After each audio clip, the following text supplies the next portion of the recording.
The Ark ship Elysium Dawn drifted through the void, carrying the remnants of Earth's civilization. Its journey spanned centuries, sustained by cryogenic sleep and automated systems.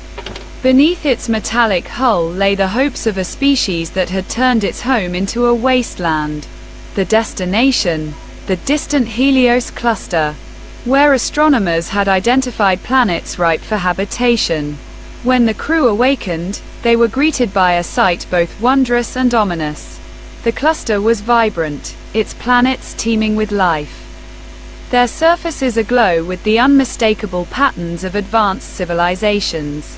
But as humanity prepared to descend, a message intercepted from the planet Korath stopped them cold. The transmission was terse, delivered in flawless human language. "You are trespassers. Approach, and you will be repelled." The Korathans, a crystalline species of immense intelligence, had observed the Elysium Dawn long before its arrival. To them, humanity was a dangerous anomaly, a species driven by ambition and self-destruction. The Korathans had convened with other species of the cluster, bioluminescent oceanic beings from Salvaris, winged entities from the gas giant colonies of Orith, and others, to determine humanity's fate. The consensus was unanimous: humanity could not be trusted, denied the chance to settle. The Elysium Dawn was permitted to establish a makeshift station on Helios 6, an arid moon orbiting a gas giant.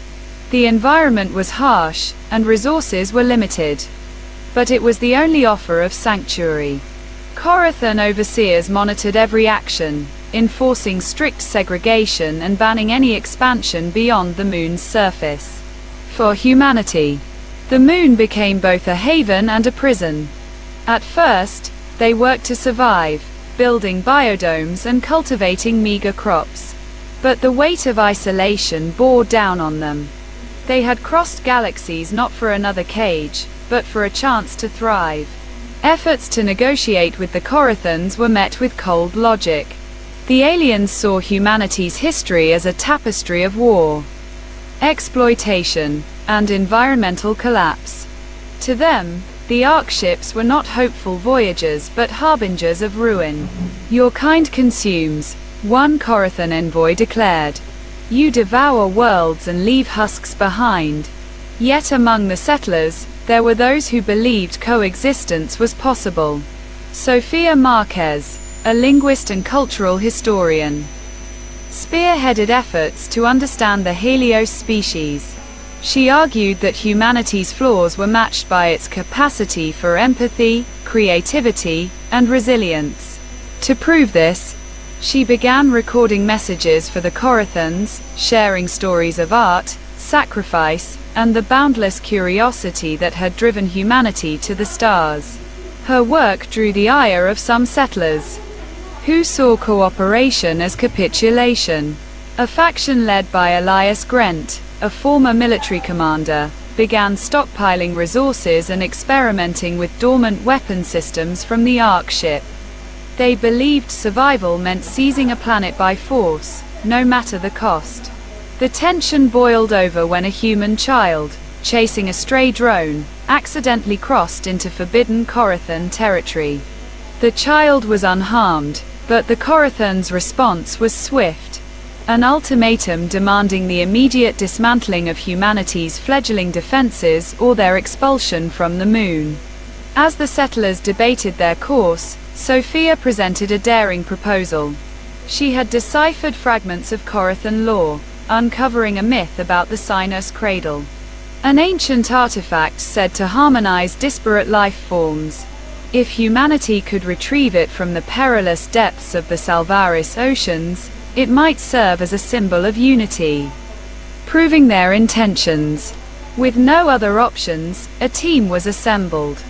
Sophia led the mission, joined reluctantly by Elias, whose distrust of the Korathans clashed with his sense of duty to humanity's survival. The journey to Salvaris was fraught with danger, bioelectric storms, predatory marine creatures, and the alien depths of an ocean world unlike anything they had known. When they reached the cradle, they found it guarded by Salvaran sentinels. Bioluminescent beings whose forms pulsed with an intelligence that transcended speech. Sophia pleaded their case, recounting humanity's struggles and dreams, while Elias stood silent, his weapon at his side. The Salvarans deliberated, their glowing bodies shifting in complex patterns. Finally, they allowed the team to take the cradle, warning that its misuse would bring catastrophe. Returning to Helios 6, the settlers presented the cradle to the Corathans. When activated, the artifact released waves of energy that resonated with every sentient being in the cluster, sharing fragments of humanity's essence, its triumphs, its failures, and its unyielding hope. The Corathans were moved, though not fully convinced. They allowed humanity greater autonomy on Helios 6, with the promise of future dialogue. The settlers, inspired by the mission's success, began to rebuild with renewed purpose, striving to prove they could coexist without repeating the mistakes of Earth. In the years that followed, the Helios cluster remained wary but curious, its inhabitants watching as humanity struggled to find its place among the stars. And while the road to recognition was long and uncertain, the echoes of the cradle's song lingered. A reminder that even the most fractured species could seek harmony in the cosmos.